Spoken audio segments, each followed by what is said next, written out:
is brought to you by Head Start Basketball. I think we have incredible proof of concept for guys that want to be great players, want to be part of a great program, want to be pros that are excited about a younger coach and a data-driven, analytical, modern style. I think we have an awesome sell for basketball. We'll bring in some guys that when you ask them why they went to Columbia, the first thing they'll say is the basketball program. That's why I wanted to be there, along with all the other great things. Kevin Hovde was hired as the 24th men's basketball head coach at Columbia University in March of 2025. He returns to the Lions after helping the University of Florida Gators win a national championship this year as an assistant to head coach Todd Golden. Hovde went to Florida after spending the 2021-22 season at his alma mater, Richmond, under the direction of his former head coach, Chris Mooney. While there, he helped the Spiders to the second round of the NCAA Tournament following an Atlantic 10 tournament championship. Hovde was on the staff at the University of San Francisco for 5 years and was promoted to the team's associate coach on Golden's staff from 2019 to 2021. He helped the Dons to a 22-12 record in 2019-20 and a win over fourth-ranked Virginia on November 27, 2020, the program's first win over a top-5 opponent in 39 years. From 2016 to 2019, the Dons posted 3 consecutive 20-win seasons for the first time in more than 35 years. During his first tenure at Columbia, Kevin joined the program as the director of basketball operations in 2011 and was promoted to assistant coach the following season. In 2015-16, his final season at Columbia, the Lions finished 25-10, setting a school record for wins, and won the postseason CollegeInsider.com tournament. Hovde played his collegiate basketball at Richmond from 2006 to 2011. Arriving as a walk-on, Hovde earned a scholarship after his first year. He appeared in 99 games over 4 seasons, scoring 195 total points. As a senior in 2011, Hovde and the Spiders won the Atlantic 10 and advanced to the NCAA's Sweet 16.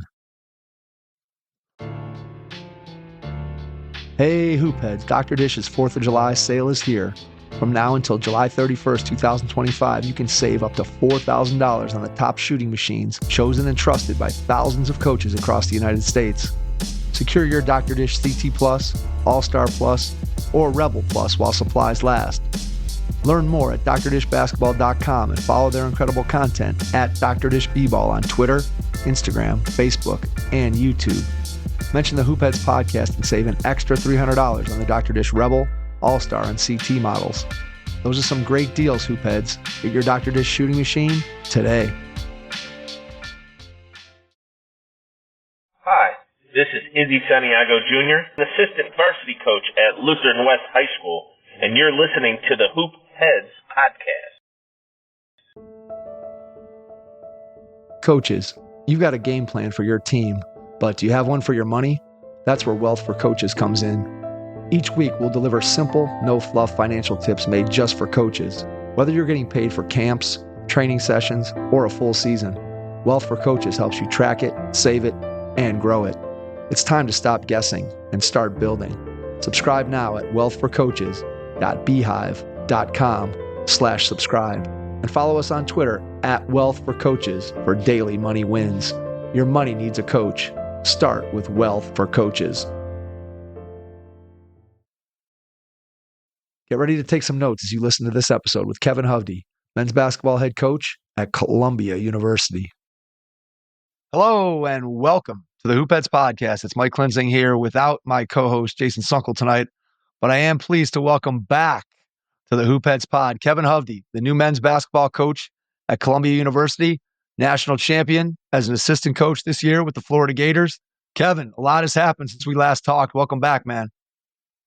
Thanks so much for having me, Mike. I really appreciate it. Excited to have you on. A lot of interesting things to talk about that have developed in your career since we last talked.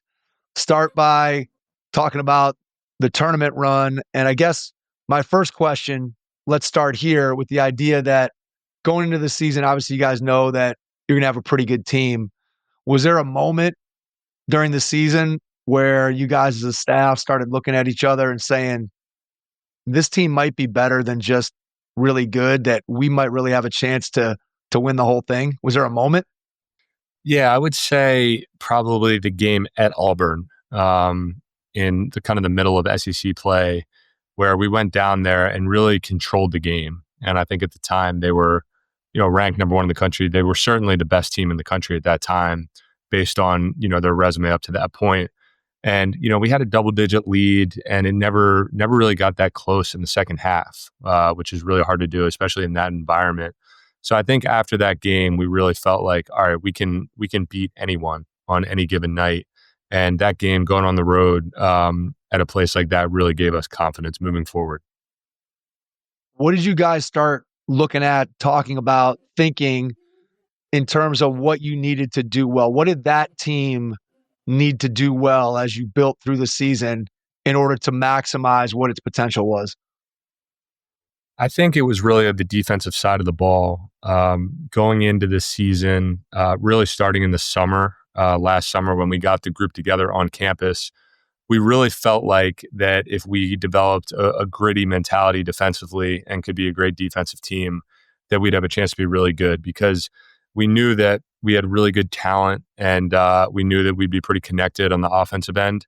So we were pretty confident in that. But I think developing that mentality and putting the time in every day to really focus on defending and just and getting that grittiness to go out every night and defend and be tough and physical was the biggest key for us to be one of the elite teams in the country and give ourselves a chance to make the run that we did.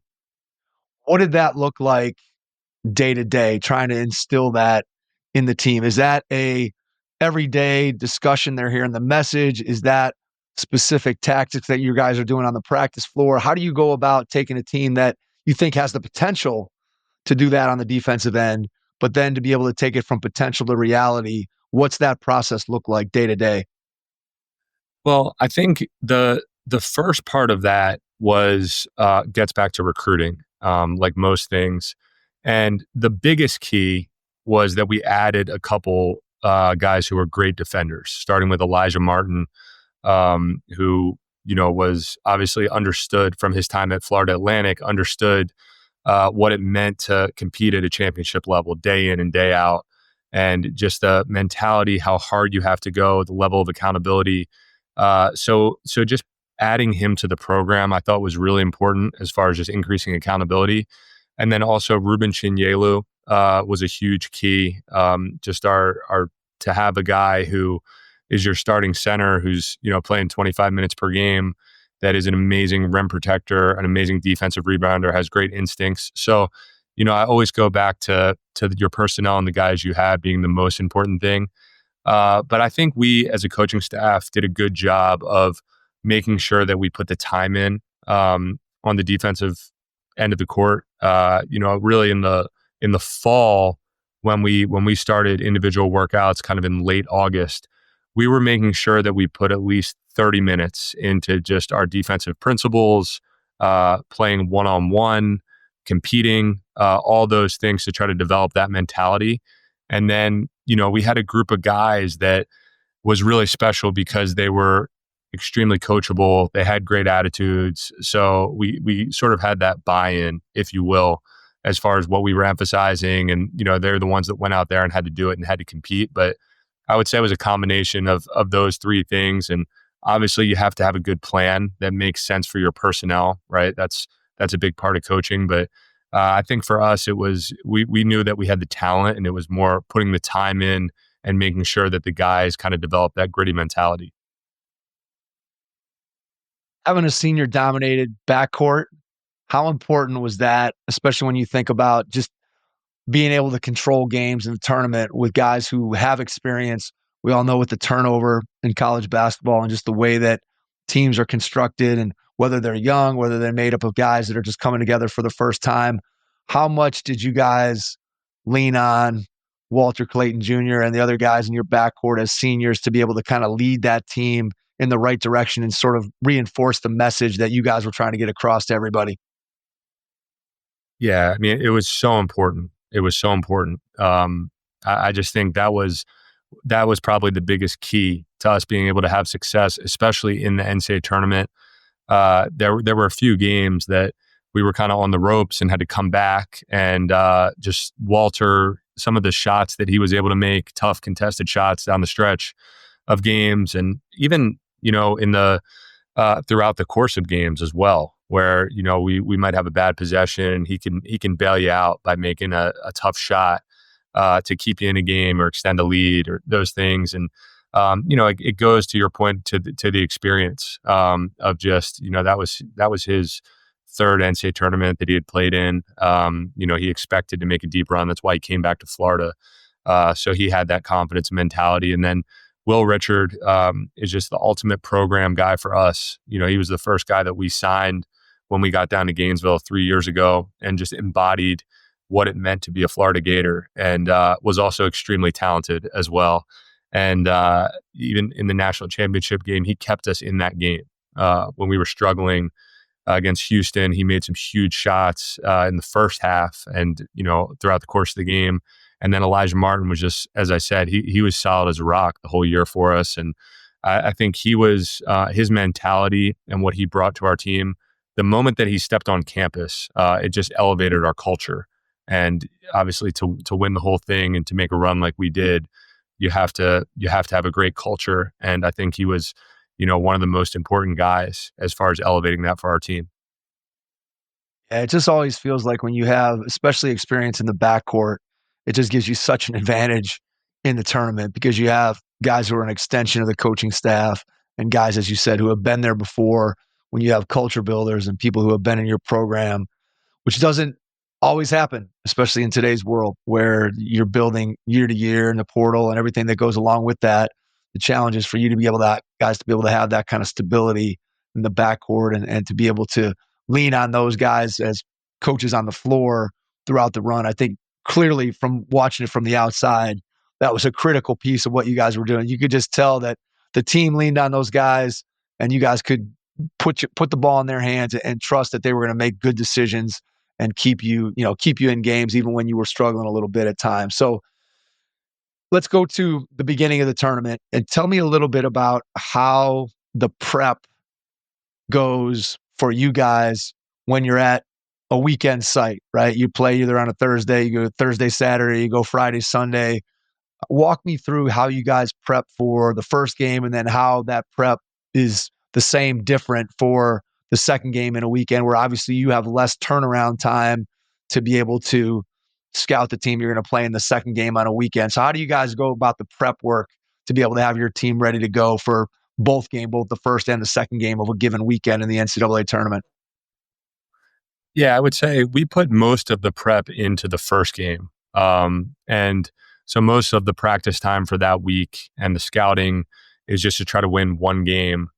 And then for the second game, I think we were obviously seasoned at that point. And when you're on a 1-day prep, where you have 1 day off in between games, I think it can be really helpful to be able to compare the team you're playing to a team that you might have played earlier in the season. So, for example, in the Final Four, obviously we were familiar with Auburn. We prepared for Auburn, and we're fortunate to win that game. And then going into the national championship game, we were able, on that short prep, to try to emphasize to the guys that this game was going to be a similar game to playing Tennessee. That's what we felt like as far as just the physicality, the culture that Houston has. We have a ton of respect for Tennessee in the SEC. And so I think we were able to, on that short prep, to kind of get the guys to understand a little bit of what they were going into.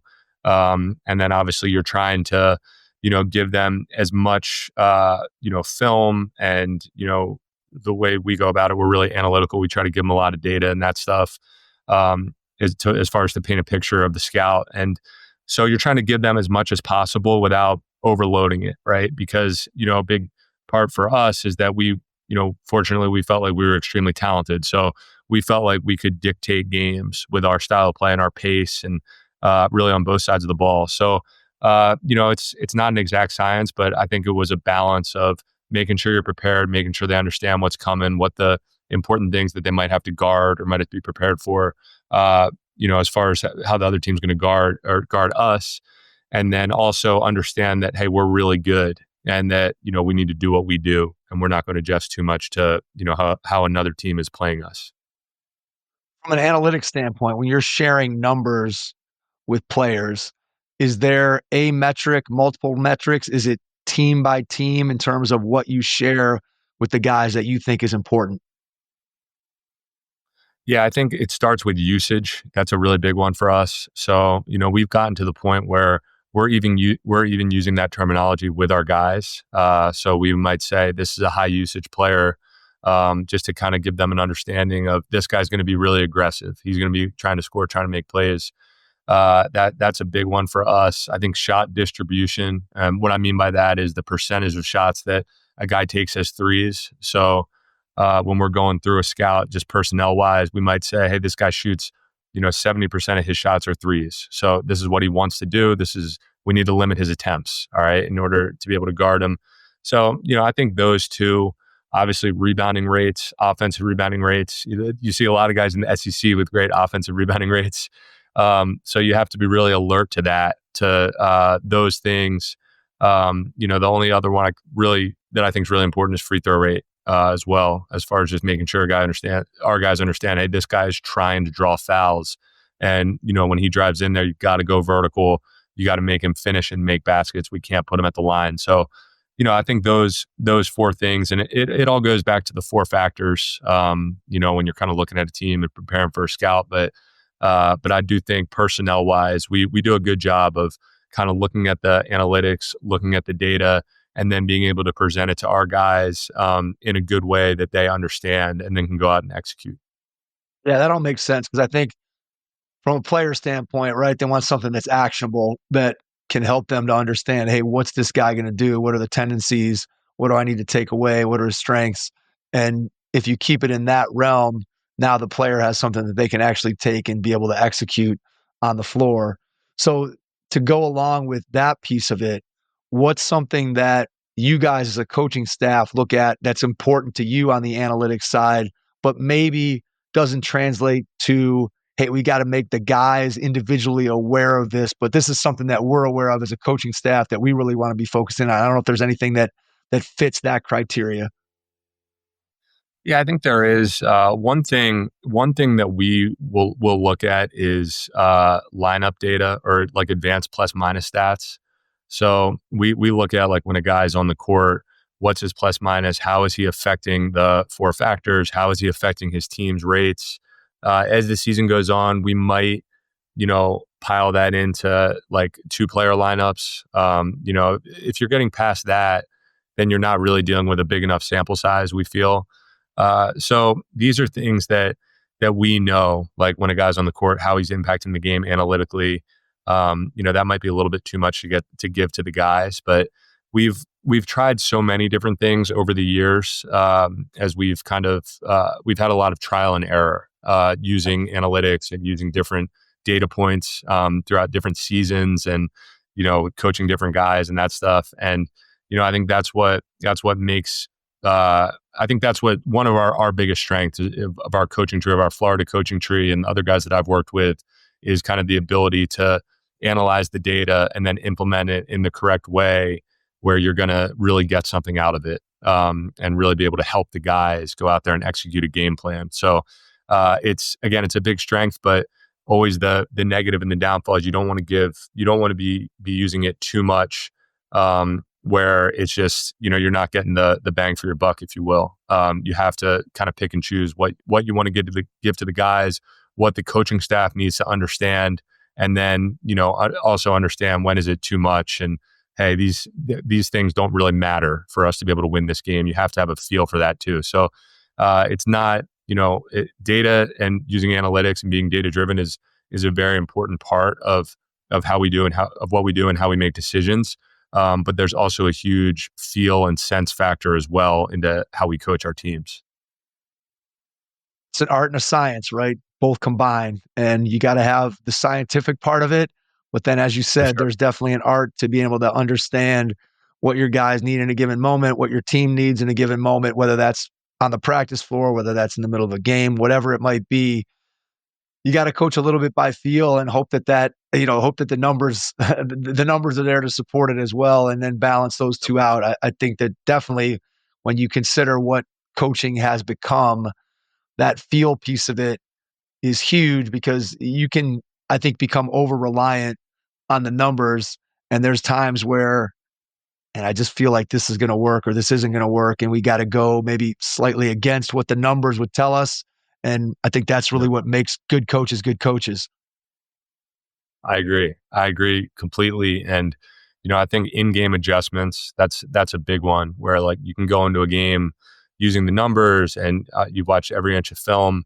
And then, in a 40-minute game, it can go the opposite way of how you thought it would, or the rhythm of the game could be different. So the ability to adapt and change and understand, what's going on with your players out there too, what they're going through is probably the most important thing as far as managing a game and trying to go win a game. But as I said, I completely agree with you. I think that the data and being data driven is always going to be a huge part of how we make decisions, but there's a huge human element to basketball. And if you don't understand that, then, it's going to be really hard to be successful. All right. So let's bring the human element into the championship game. You guys are down 12. It's looking a little dicey. Obviously, you've got the experience that we talked about, but still, there's a moment where it's possible that doubt starts creeping in. You're looking at it going, man, they're playing really well. We can't quite get it together offensively. We know how hard Houston plays. We know how tough they are. What's the conversation like? How do you keep the ship going in the right direction? How do you keep the confidence during timeouts? Just what's this conversation like amongst the coaching staff, amongst your players, player to coach? What's it like in that moment? How are you guys galvanizing yourselves to be able to come back and do what you did? Yeah, honestly, I think I've talked about this before. I think we were just so confident at that point. At that point we had won 35 games on the season. So we had a lot of belief that we were going to win because of the experience that we had together throughout the year.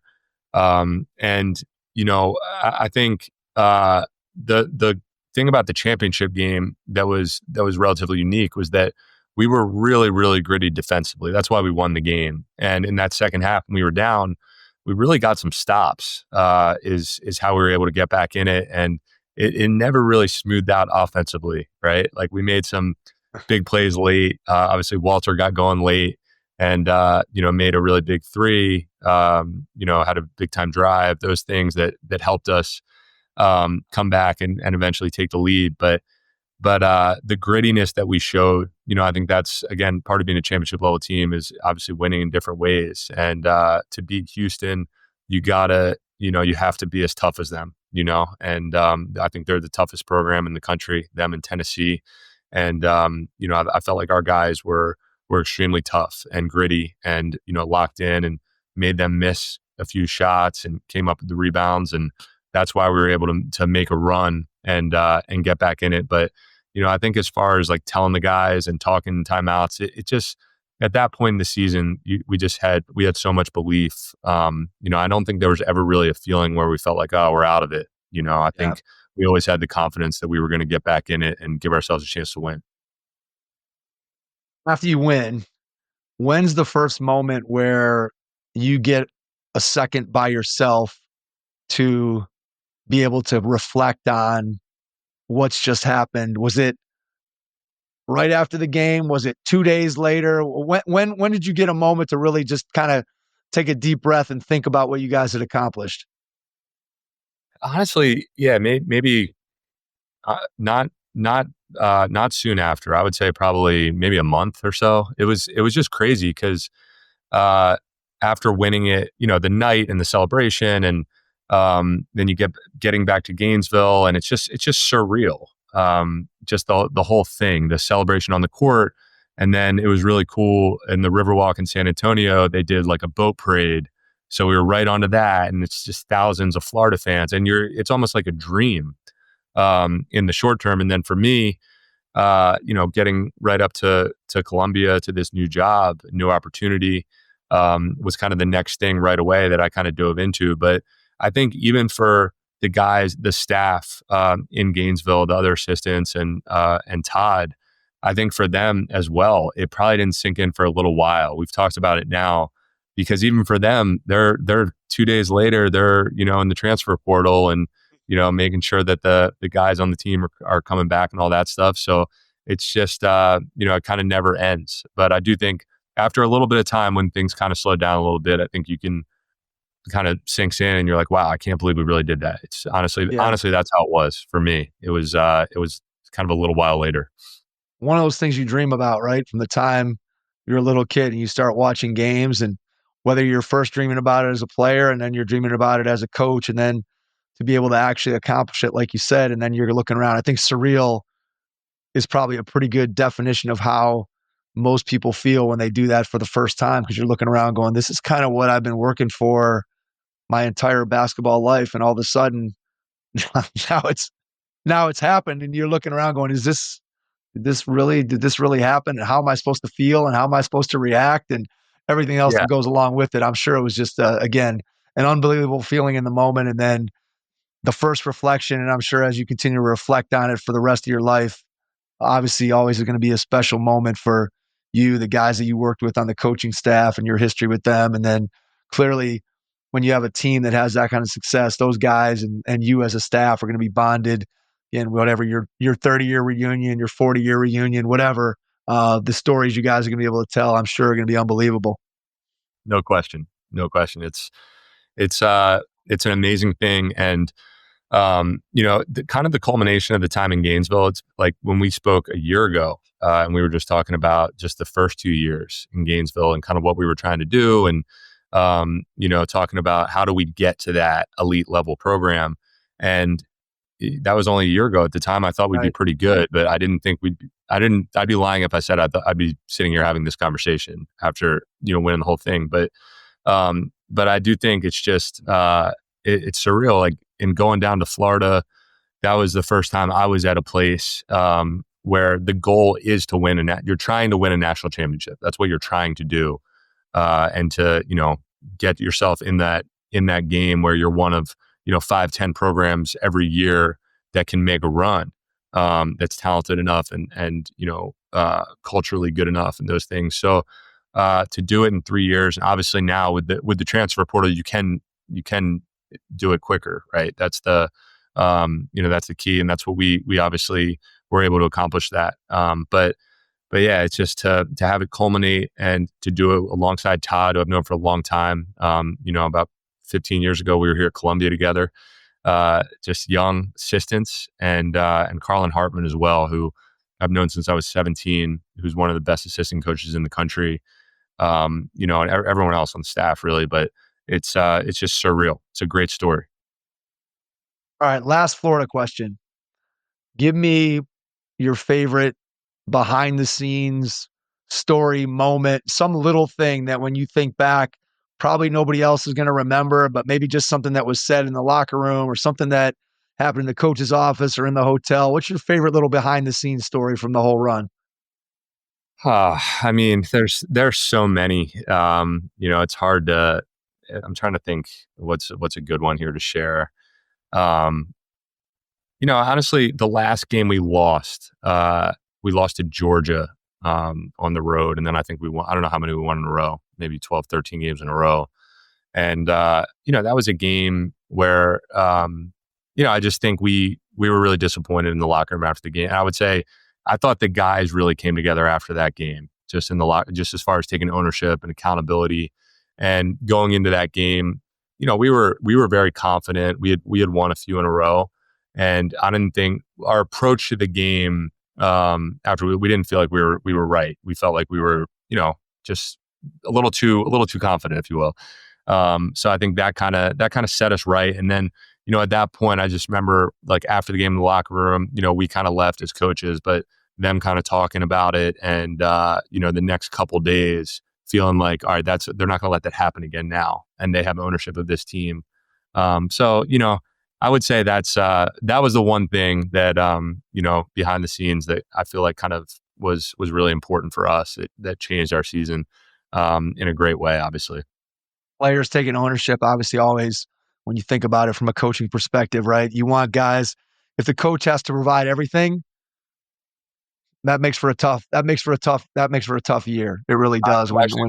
There's another one that just popped into my head that was good, that kind of got public, that actually Elijah Martin did. I think it was before the SEC tournament or maybe the NCAA tournament, where this is a little more personal and lighthearted, but So he put together like a graphic of all of us. I think he called it like the underdogs or something, and it was like pictures of everyone in the program, and I think it got out there on social media, but from like where we all came from. And it was funny because it had, the guys like that had transferred up. So it was like a picture of Walter, when he was at Iona, and some guys from like high school, just like funny pictures, and even the coaching staff from back like in our playing days. And so it was like a funny thing that, kind of it's kind of who we were as a team. Like we could make fun of each other. They were super mature. They had great attitudes. That's why we were good. So I feel like it kind of embodied who we were, but also had like the serious component of like, hey, let's not forget that the reason we're good is because we're underdogs, right? Where we have that gritty mentality.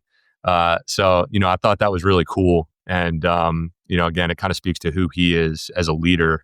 And, it's just one of the things that we were actually really proud of is that there was no top 100 recruits, like ESPN top 100 recruits on the roster, which was the first time ever that a team had won the national championship with that. So it was just obviously transfers and, some under-recruited high school guys that were underdogs. So that was one that was behind the scenes. I should have led with that one. That was a better one. That was, I thought, pretty cool and kind of embodied who we were. Yeah, absolutely. I mean, I love, again, the underdog piece, right? Sort of brings guys together. But then the other thing I take from that is that ability for teams to be able to kind of poke at each other a little bit, but in a good-natured way. People know how to take it. People know what the story, what the intent is behind it.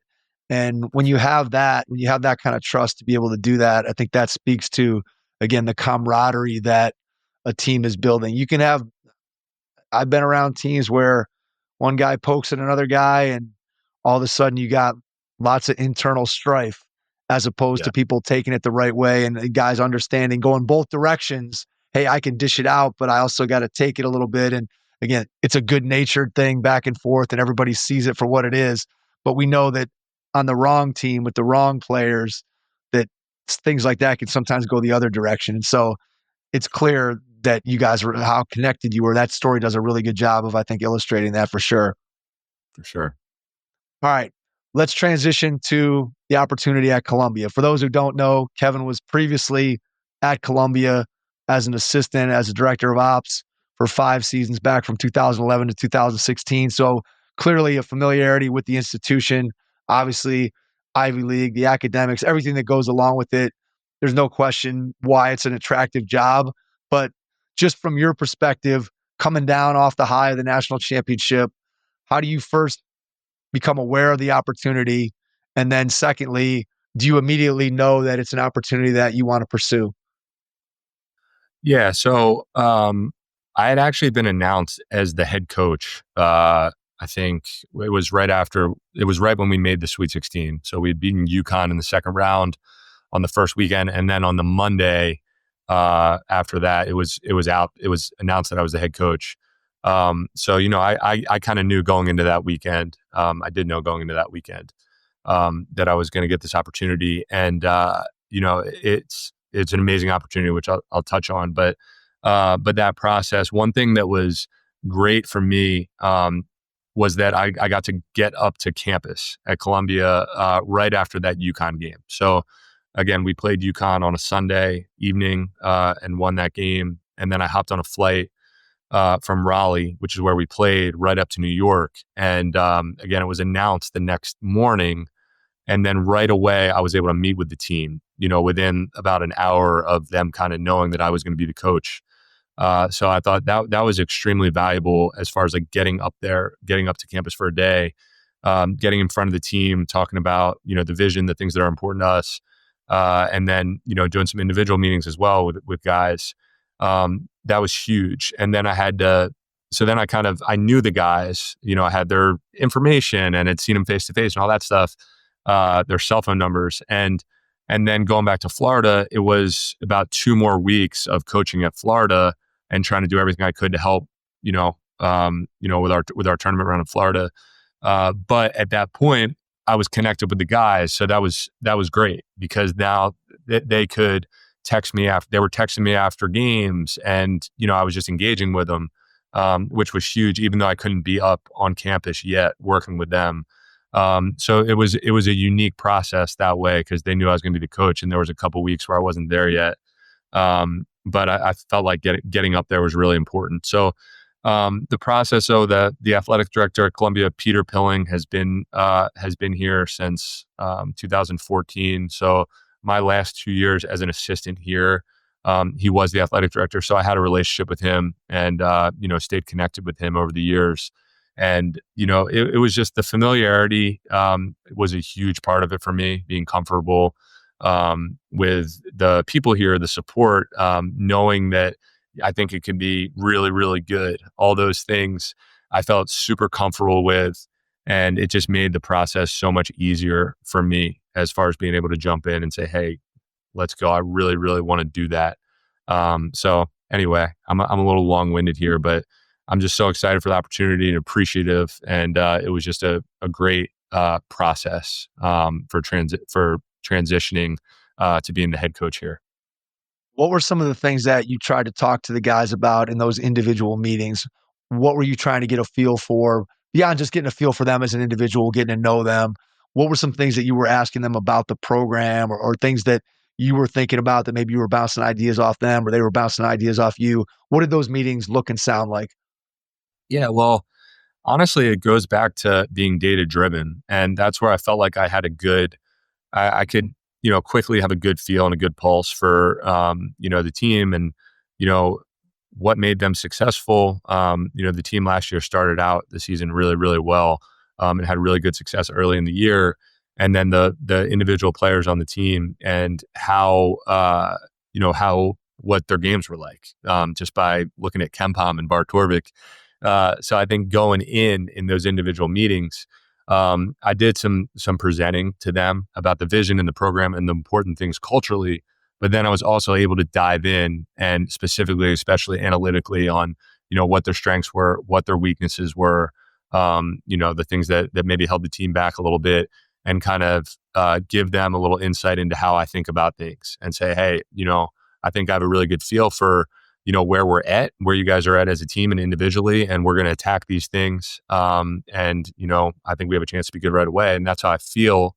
And so, that day, and the first few weeks when I actually did get up to campus was very important, as far as instilling the vision of what we need to do, how we need to do it, and then individually how I feel like I can help them get better. And I did compare some of the guys to other guys that I've coached and helped in the past, and that stuff. And, that's an advantage too, from coaching at different levels, and, not just at Florida, but, Richmond, San Francisco, and then, starting off at Columbia and being able to coach some great players along the way who were really successful college players, but also went on to have, great professional careers, some in the NBA. And that can be a pretty powerful thing, I think, when taking over a program and trying to gain and earn trust from the guys in the program, is to be able to kind of compare them to other guys that I've coached in the past. So that was kind of the nuts and bolts of it for the beginning, as far as what those conversations were like. What about putting together a coaching staff? What was that process? Yeah, we have a great staff. So, the first thing was, I knew, right when I got the job, I knew I wanted to go after someone that I really knew and trusted. And so one of my assistants, Mark McGonigal, who I think is one of the best assistants in our league, he was actually at Cornell last year with John Jakes, who's a very, very good friend. And Mark's someone I've known for a long time. He was an assistant at Richmond for a while, which is where we actually played together. So that was really important, getting him on board, just because there's a great trust there, but also it's a coach who's extremely talented, coaching and recruiting, and has made my life a lot easier.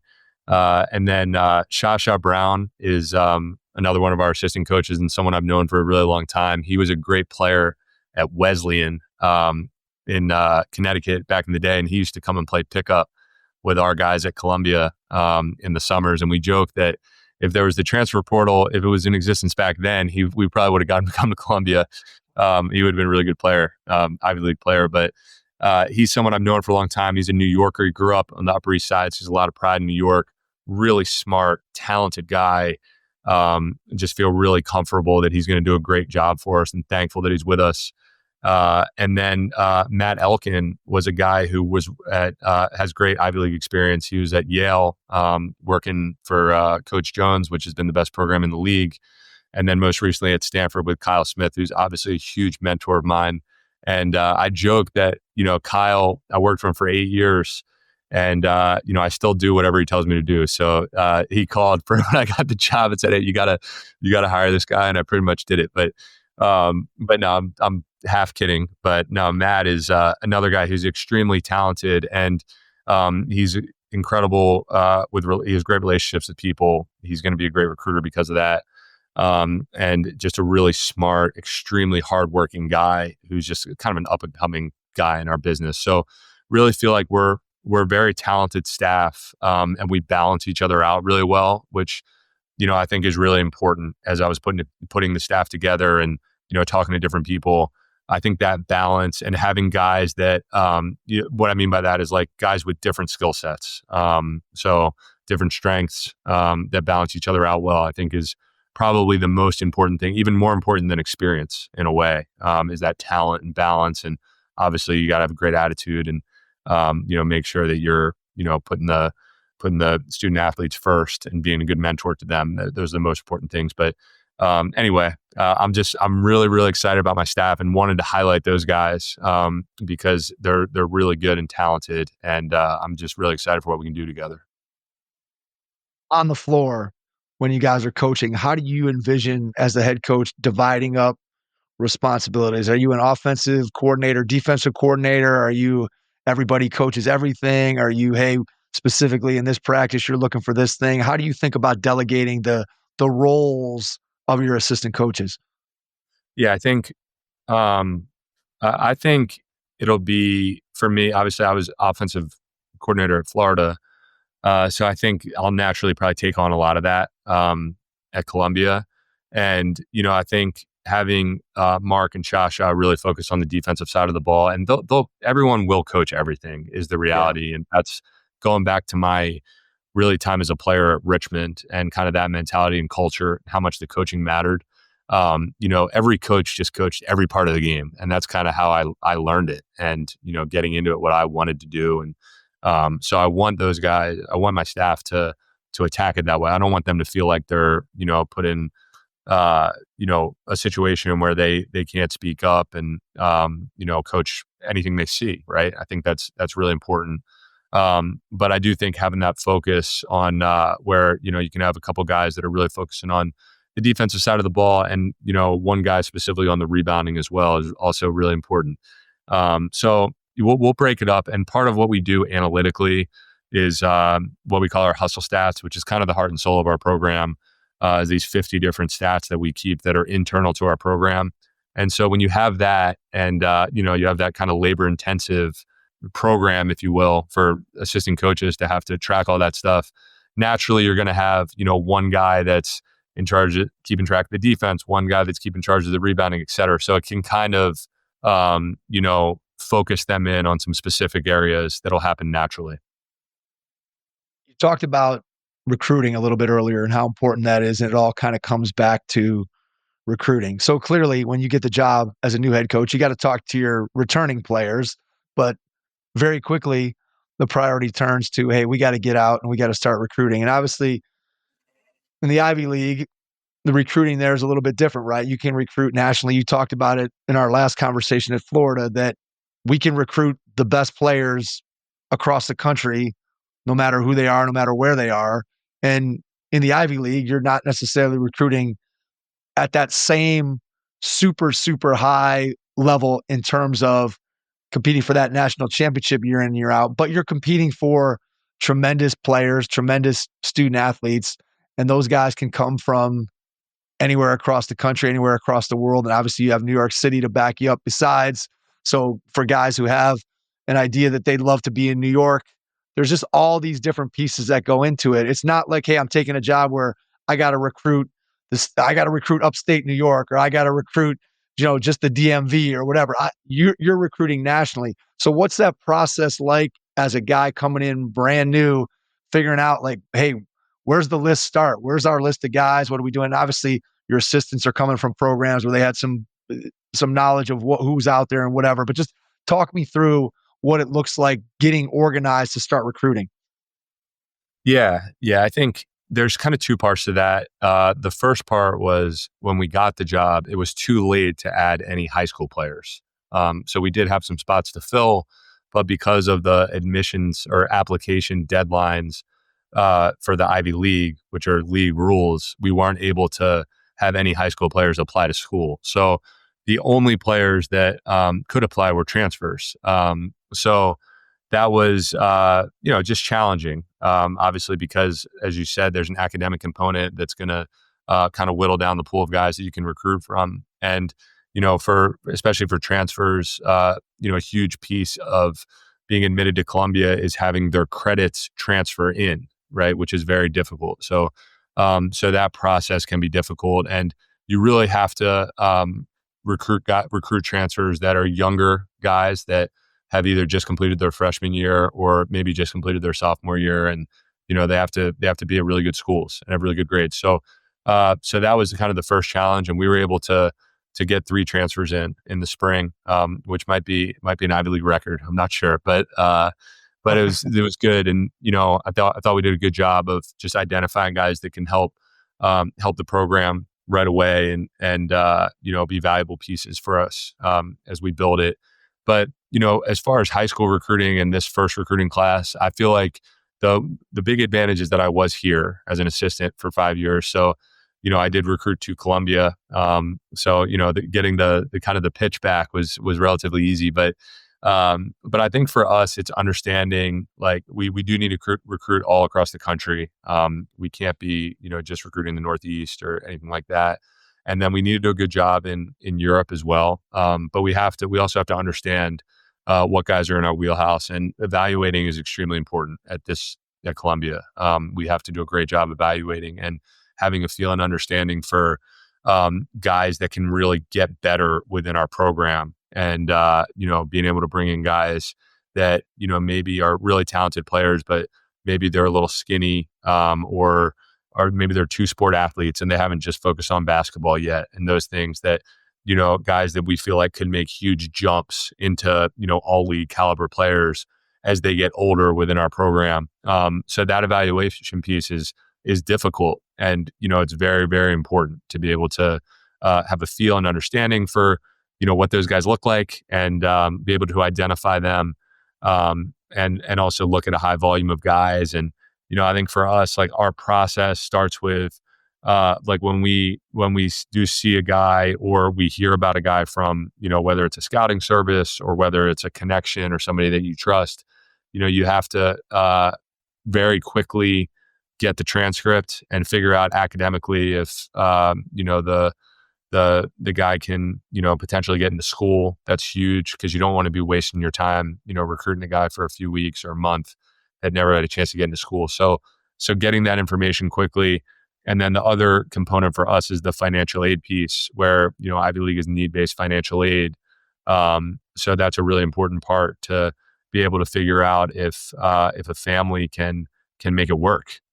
So those two things, being able to kind of get to the bottom of those things very quickly, are really important for our staff, as far as being able to identify guys. And you always say it's better just to get to a no quickly, yeah, and move on. And there's a lot of really good players out there, and a lot of guys that are going to be super appreciative about the opportunity to be a part of this program. And we got to find those guys and find the right pieces that are going to fit our culture.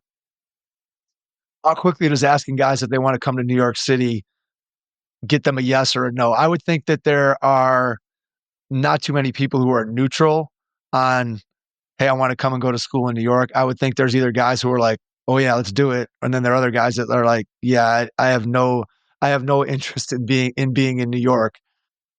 No question. Obviously, that's a huge part of it. And like you said, you either know right away if it's for you or not. And when you step foot in the city, and our campus is unique because it's a beautiful kind of oasis in the middle of the city. Like when you're on campus, you can't even hear the street noise. It's really, for most people, it kind of blows their mind when they step foot on campus, just like that this place exists in Manhattan, this kind of enclosed campus. So it's really unique. It's obviously unique place that way. But I think for us too, emphasizing the basketball piece so much is in recruiting is also really important, because I think your instincts can be, you're in New York City, so you want to sell that part of it.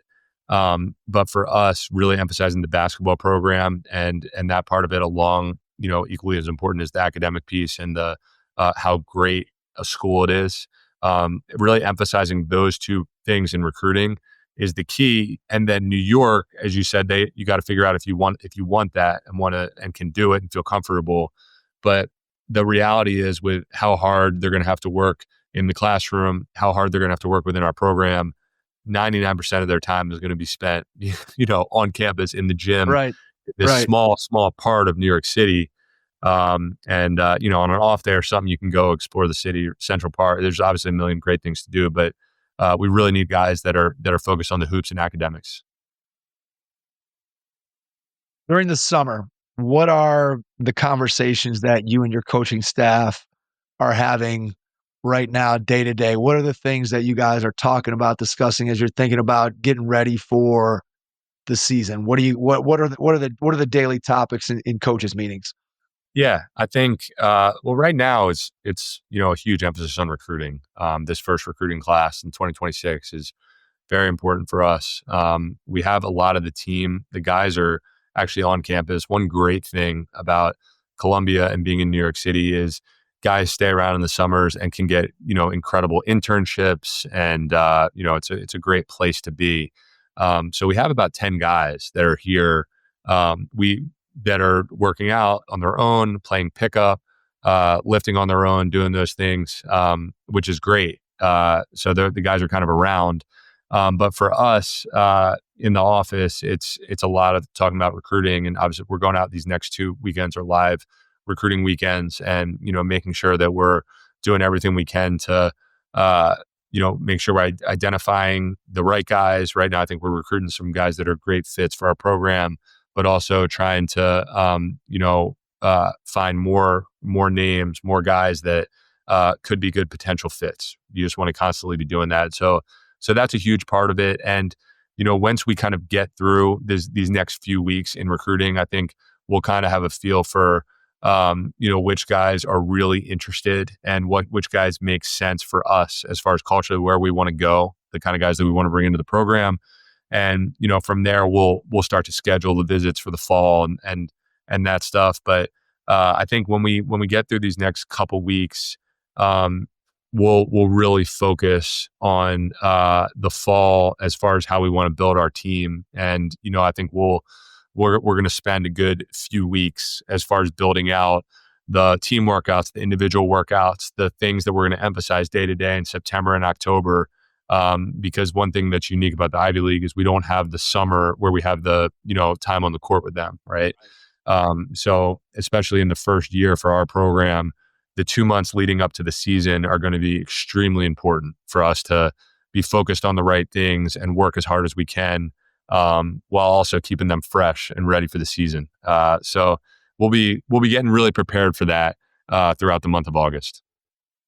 So what do you anticipate that looking like when guys get back on campus in the fall? If I'm a player in the program, what can I expect in terms of what am I doing from an individual workout standpoint? And obviously not asking you to break down drills or whatever, but just in terms of how much am I in the gym? Am I doing film work? What's the strength and conditioning piece of it look like? Obviously at Columbia, the academics is a huge part of it. So just kind of walk through like maybe what's a typical day for a kid in the program look like in September? Yeah, I think especially because it's the first year, I think it's going to be very important for us to do a lot of team stuff. So again, trying to, instill the important things in our program, right? Our systems, our processes, the things that we work on. I think we need to do those things as a team more so than like individual or small group workouts, especially right now. So, when we get back in September, we'll use that time together on the court. I think we get 4 hours on the court in those September weeks, and that'll be mostly full team stuff. And along with lifting, and guys will be getting in the gym on their own and that stuff, just like any good player would. But we need to do it as a team, and I think emphasizing especially the defensive side of the ball from the beginning. I think that's an area where we as a program have to make a huge jump going forward. Is just getting tougher and grittier and kind of building that foundation. So when we get back in September, we're gonna get after that pretty good. I'm really excited for it. We actually had a great little spring with the team, with the returning guys, where we were able to get on the court with them for about 4 weeks before kind of graduation. So we have been on the court with them, and that was valuable because they kind of they understand my coaching style, our staff's coaching style, just the kind of level of intensity and the speed and pace in which we do things. But when we get back in the fall, it's going to be a lot of team stuff and a really good amount of time spent on defense and rebounding as we kind of build our foundation leading up to practice. As an analytics guy, how much are you looking at your competition in the Ivy League, trying to figure out, hey, what do we have to do to be able to beat the other teams in the league? What do they do well? What are their strengths? What are their weaknesses? How much of your time in the summer is kind of spent looking at that and trying to then figure out, hey, what are we going to have to do to beat these guys come January, February? Yeah, I think maybe in the future, maybe more, not as much yet, just because, I feel like there's been more important or more urgent things that we've had to kind of get going in the last few months.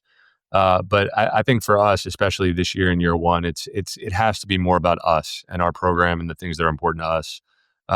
It's just really important to me to get these the foundations of our offense, our defense, where our guys are understanding on what we're working on, what we care about, what we emphasize, all those things. And as we get into the season and get into scouting and that stuff, obviously we'll focus way more on what the other teams are doing. But I think I have a pretty good feel for the league, coaching it. I've always paid attention to it. I love the league. I think it's such a great level. It's really a mid-major plus level, and to win the league, you got to be top 75 program, which is really a high major level program. So it's an incredible level, and obviously most of the kids, the guys in the league are high achieving kids who are really smart, and most of the teams are pretty old, playing mostly juniors and seniors. So it just makes it so tough and, well coached and physical. And, those are the areas where you have to be really good if you want to be able to compete at the top of this league. And that's what we gotta raise the bar that way, leading up to the season. Who's been the most important person to the program who's not a member of the coaching staff or a player? Who's somebody that you've actively felt their support and their impact on what you've done so far? I would just say my athletic director, Peter Pilling, again. He made the transition so not just very comfortable for me, which was really important coming from Florida.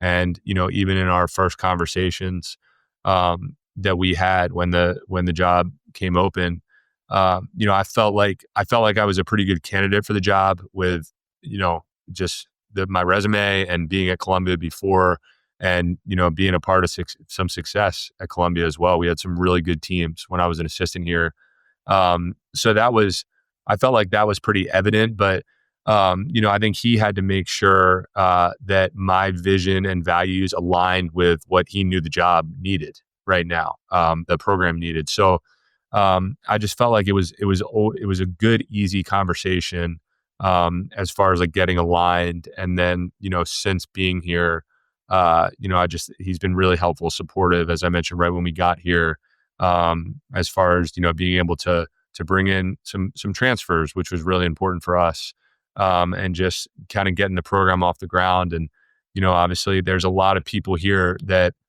have a lot of pride in Columbia and these places. A place like Columbia, there's, it's like that at every place, but it's even more at a place like this, which it's such a prestigious school. And one thing that's pretty unique is that a lot of the alums, and specifically guys that played in the program, will stay in New York City to kind of build their careers. So they're very close to the program. And that makes it a great advantage for us. And, Peter, telling again, my AD, just from the beginning, he's done such a great job helping me connect with those people and the people that care about it and want it to be good, which is so important for us getting off the ground. So again, just very, very thankful for my relationship with him in these first few months as I'm kind of taking on this challenge. In answering that question, you actually answered my next question, and maybe you can build on it. But my next question was going to be, within the Ivy League, what sets Columbia apart when you go to sell the school, the basketball program? Obviously, now the coaching staff, you guys, and what you bring to the table, obviously that's part of what you're selling. But when you think about Columbia as an institution, what sets it apart? What makes it different? And you mentioned one of the things, right, is that, hey, a lot of alumni of our program are right here. They're still involved, obviously, with the level of academics at the school and the level of success that guys who have graduated from there in all walks of life have been able to have. I'm sure the opportunities, like you mentioned earlier, to get internships, to be able to have people who are connected to the program, to be able to get employment after you graduate, all those things I'm sure are a big selling point. So I don't know if there's anything else that you can point to beyond that answer, but I thought that was a really good answer. When you start thinking about what's unique about Columbia, that's one that, yeah, I'm sure that it's an easy sell to the smart guys that you're recruiting. Exactly. It's and we do talk about that in recruiting when we obviously start with the Columbia University and how amazing school it is, how difficult it is. It's obviously a great challenge to go to school here and to go through it.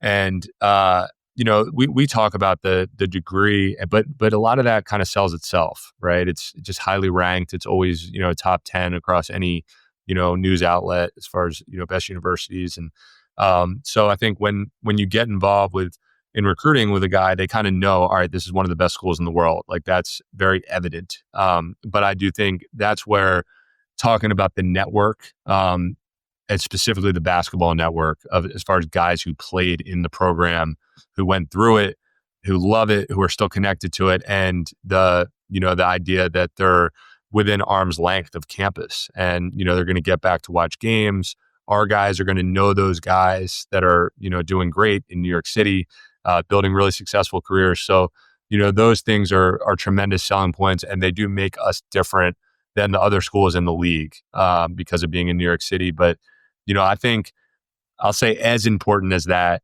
is the basketball program, and that's what we're really hitting hard with guys is this program, and it's a big part of that is my background and my experience, and starting with 3 months ago, seeing it culminate with a national championship. But we just have a lot of confidence and belief in our program, and we could talk through the style of play, being really data driven, the culture and attitude and work ethic and pride in the program being really important. But seeing it work at Florida, seeing it work at Richmond, seeing it work at San Francisco, seeing it work at Columbia when I was there as an assistant, I think we have incredible proof of concept for guys that want to be great players, want to be part of a great program, want to be pros, that are excited about a younger coach and a data-driven, analytical kind of modern style.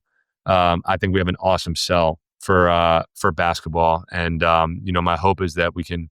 I know we'll bring in some guys that when you ask them why they went to Columbia, the first thing they'll say is the basketball program. Like, that's why I wanted to be there, along with all the other great things.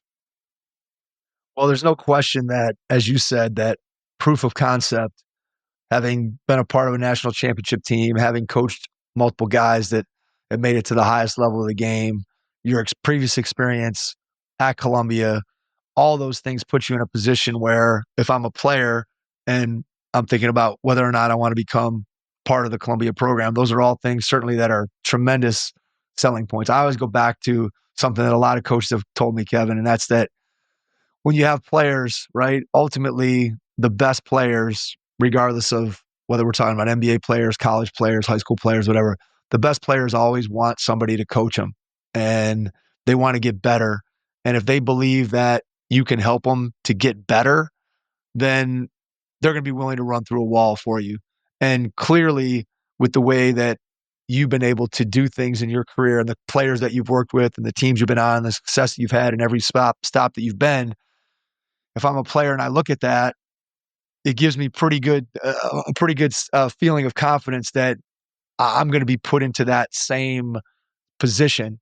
And clearly, after you establish yourself as the head coach at Columbia 2 or 3 years down the road, it's going to be even more clear that, hey, this is going to be a great place for me to come and play if I'm a tremendous student athlete, if I want the New York City piece of it, I want this out of the basketball program. There's just a whole bunch of things that, again, you're going to be able to sell, and that you're already able to sell because of your previous experience. And I do think, like I said, that the best players want to be in a situation where you're going to get the most out of them. And when you can do that and when you can sell that, and like you said, when it becomes, yeah, we've got all these other great things around what we're doing. And, as you said, you are going to be in New York City, but a lot of your time is going to be spent in the classroom and on the practice floor and in the gym and being a part of the basketball program and with those guys and with your coaching staff. And so if you can get guys to believe in that, and obviously your track record would indicate already that the belief should be there, you're 99% of the way to being successful for sure. For sure. I appreciate you saying that, Mike. All right. Final 2-part question. When you look ahead over the next year or two, clearly going into your first year and you're putting the plan together of what you want it to look like, what do you see as being the biggest challenge, and how are you going to define success at the end of this first year? So that's the first part of the question. So you challenge, and how do you define success? And then the second part is, when you think about the opportunity at Columbia, what brings you the most joy about being able to be back at Columbia in a place where you previously spent 5 years? So biggest challenge, how you define success, and then biggest joy. And if you forget with all 3 parts, I'll jump back in and remind you. Well, yeah, I love the question or the questions, but I think the biggest challenge is the obvious. It's first year, right? It's first year. So instilling the number one is the culture. And we always talk about attitude, work ethic, and then pride in the program. Those 3 things, trying to be a lead in those 3 things, define your culture. And I'm very thankful because our returning group, has been awesome as far as just trying to do what we ask and kind of embodying those characteristics. And so I think that's the main challenge, is just raising the bar in those areas every day and holding guys accountable, and making sure that we're doing our best that way. And then, I think as far as defining success, I'm pretty bullish on our group. And, I think, again, I think we have a good understanding of the talent that's in the program that we inherited. And I really feel like with just a little bit of tweaks to, obviously we're playing a different style offensively, and then getting that grittiness defensively, that we can have a winning season. Like that's what I would define as a successful first year with these guys. That's how I really feel. And as far as the joy that comes with it, I think for me, I think I told you this when we spoke a year ago, is when I was here, part of what drew me to come back was this was the most fun I ever had coaching. I always say that, Yep. And the chance to coach really high achieving guys, on and off the court that, are for the most part going to, be extremely coachable, do you ask. I think the data-driven model really works. It works everywhere, but it's the best here, I think, because you're going to attract guys that are excited about it and that, really invest in it and invest in themselves.